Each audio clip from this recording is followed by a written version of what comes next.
Hello and welcome to the Fossil Huntress podcast.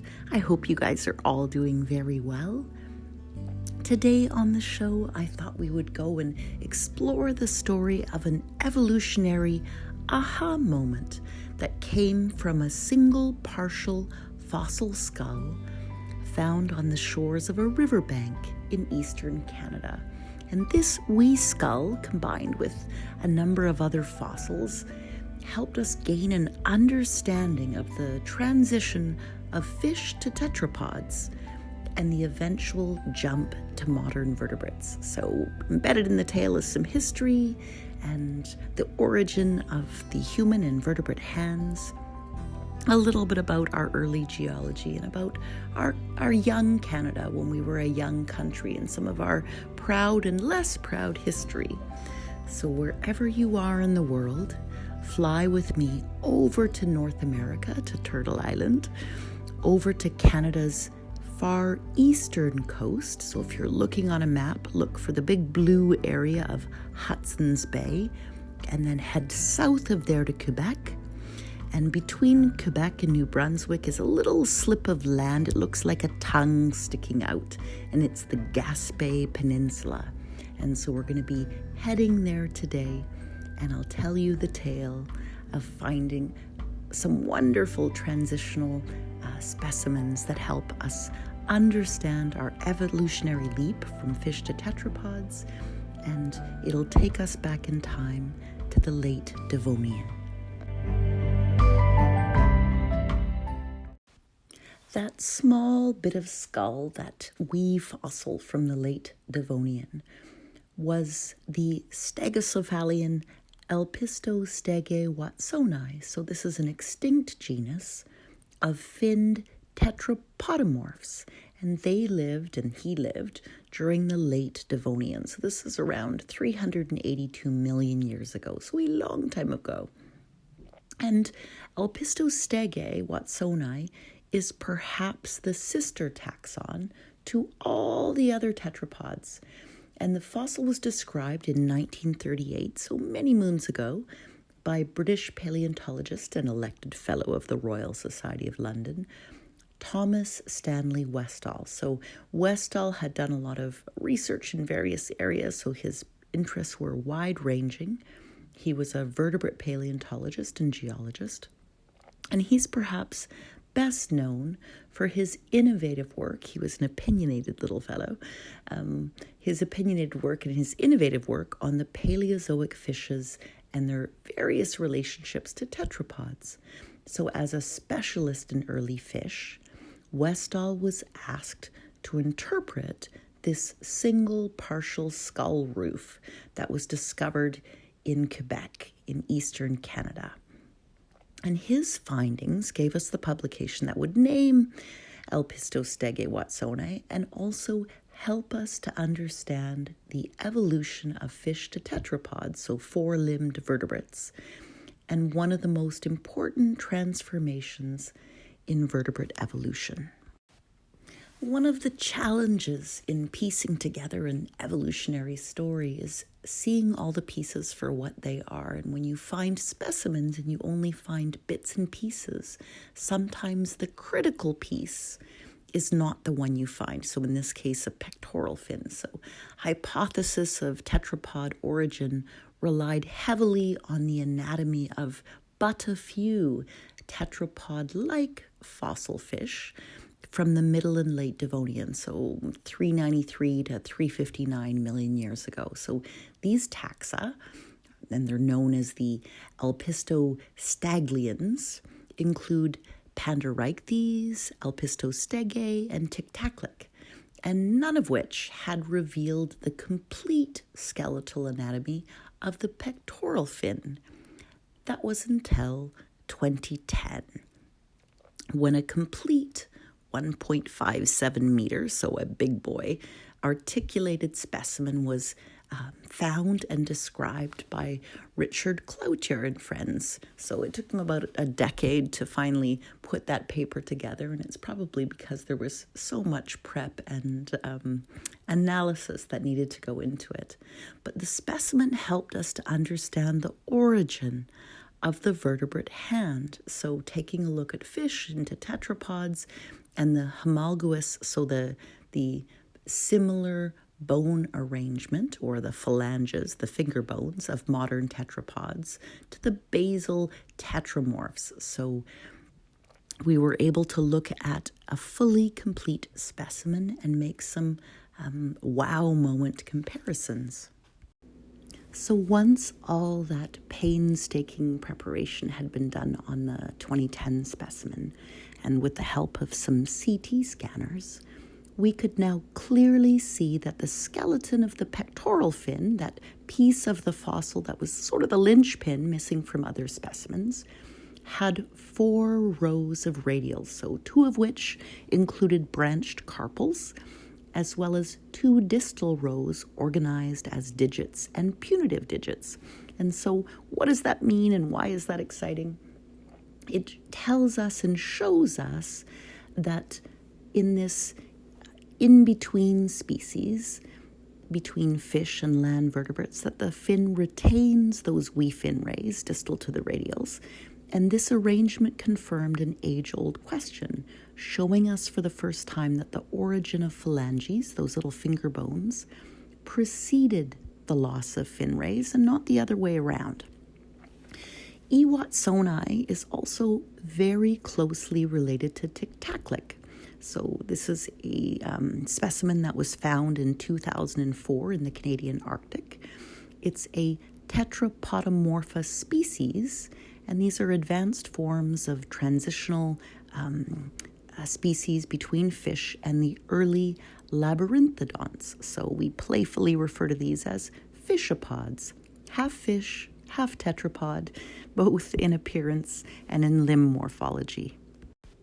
Up to that point, the relationship of limbed vertebrates, the tetrapods, to lobed fin fish was well known, but the origin of the major tetrapod features remained relatively obscure, and that's for lack of fossils that documented that particular sequence of evolutionary change. That was until Tiktaalik. So while Tiktaalik is technically a fish, this fellow is as far from fish-like as you can be and still be a card-carrying member of the group. So complete with scales and gills, this proto-fish lacks the conical head we see in modern fish and rather has a flattened triangular head, more like that of a crocodile. So he has fins with thin ray bones for paddling like most fish. But inside those fins are these brawny interior bones that gave Tiktaalik the ability to prop himself up using his limbs for support. So I kind of picture him propping up on one paddle saying, "How you doing?" So 6 years after Tiktaalik was discovered, and that was by Neil Shubin and Steve Gateway and team. And if you haven't had a chance to read the book, Your Inner Fish, by Neil Shubin. It's a wonderful read about his career in that find, and highly, highly recommend. So 6 years after they found that specimen in the ice-covered tundra of the Canadian Arctic on southern Ellesmere Island, a team working the outcrops at Migwasha on the Gaspé Peninsula discovered the only full specimen, so the only complete specimen of E. watsoni ever found to date. And it was a tantalizing find to have that, again, another transitional species, another tetrapodomorph found. And these are, so Tiktaalik, very rare. E. watsoni, still pretty rare. We've only found 4 specimens of E. watsoni over 130 years of collecting. So, and charmingly, that particular specimen was found right on our doorstep. So it was extracted but a few feet away from the main stairs that descend onto the beach of Migwasha National Park. So Migwasha is nestled in the Gaspésie or Gaspé Peninsula or Gaspégoagi region of Canada, and it's home of the Micmac First Nations, who self-refer as Lanu. So the word Micmac actually means the family or my allies and friends. And they are the people of the sea and the original inhabitants of Atlantic Canada, having lived there for more than 10,000 years. The Lanu were the first First Nations people to establish contact and trade with European explorers in the 16th and 17th centuries. So sailing vessels filled with French and British and Scottish and Irish and others arrived one by one to lay claim to the area. There were some Vikings who arrived a bit earlier, but much, much earlier, settling and fighting over the land. Around 1760, the British won the Battle of the Restigouche, so the last naval battle between France and England for possession of the North American continent, Turtle Island. And this bittersweet British victory sparked the American War of Independence, and for the next 20 years, the Lanu, or Micmac, would witness and become embroiled in another war for these lands, first as bystanders, then briefly with some of the younger members of the group becoming American allies, and then being intimidated into submission by the British Royal Navy. So they came by with a show of force by way of a 34-gun man-of-war, encouraging, she said politely, the Lanu into compliance. So in it finally culminating an end to those hostilities between the Americans, who sometimes are referred to as rebels, so in that War of Independence, from the British in the Treaty of Paris, which was signed around 1783. So the peace accord sadly held no provisions for the Lanu or Métis or First Nations impacted. So none of these newcomers were in fact Micmac. They were neither friends nor allies. And so it was to this area, 60 years later, that the newly formed Geologic Survey of Canada, or GSC, began exploring and mapping the newly formed United Province of Canada. So geologists in New Brunswick traipsed through the rugged countryside that would become a Canadian province in 1867. And it was on one of these expeditions that the Mugwasha fossil outcrops were first discovered.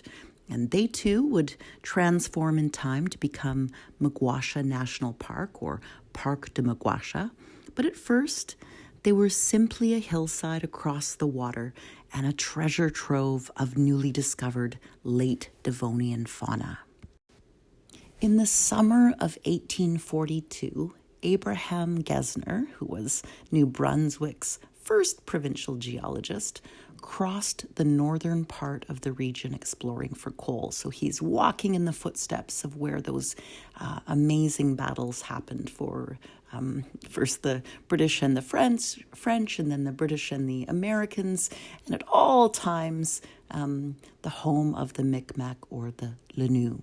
So he's walking and exploring in the northern part of New Brunswick, where it abuts Quebec.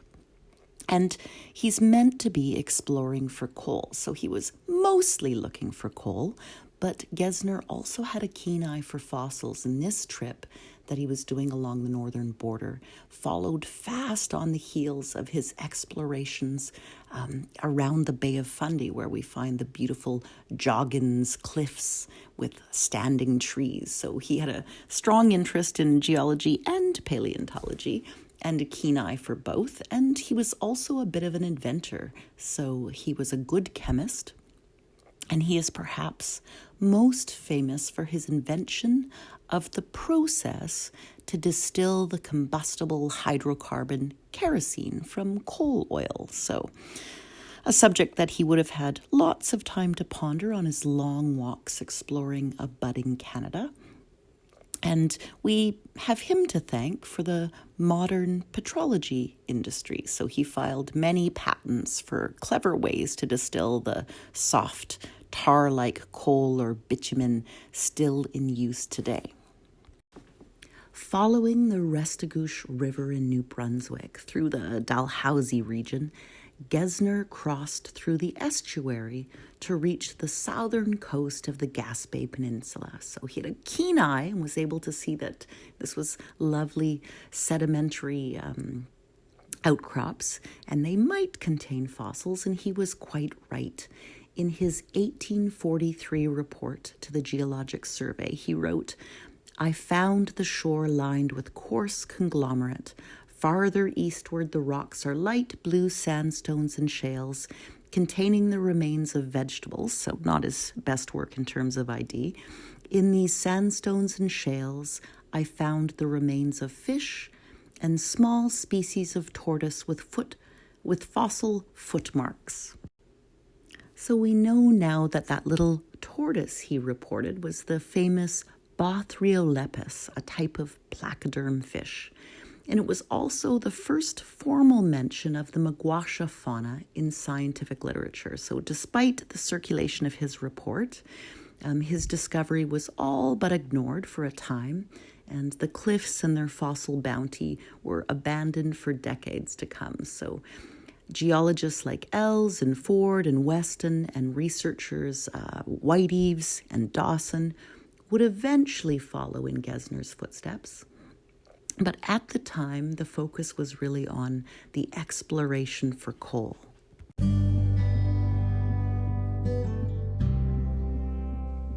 Over the past 180 years, the Devonian outcrops at Maguasha have yielded a wonderfully diverse aquatic assemblage from the age of fishes. So 5 of the 6 fossil fish groups associated with the Devonian are found here, including exceptionally well-preserved fossil specimens of our lobed-finned fishes, which of course is exciting because they gave rise to the first 4-legged, air-breathing terrestrial vertebrates, the tetrapods.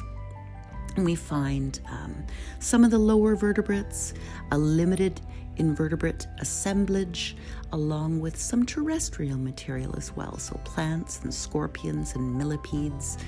And in looking at it, we can see that it is an estuary that was a place where a river meets the sea, so briny, a little bit salty. And so we know our watsoni like to live in the cool river waters that were mixed with just a bit of fresh and a bit of salt, so not fully fresh water, but a wee bit of salinity to add flavor. So I think I'll leave it there, and thank you guys for listening. Take care. Bye-bye now.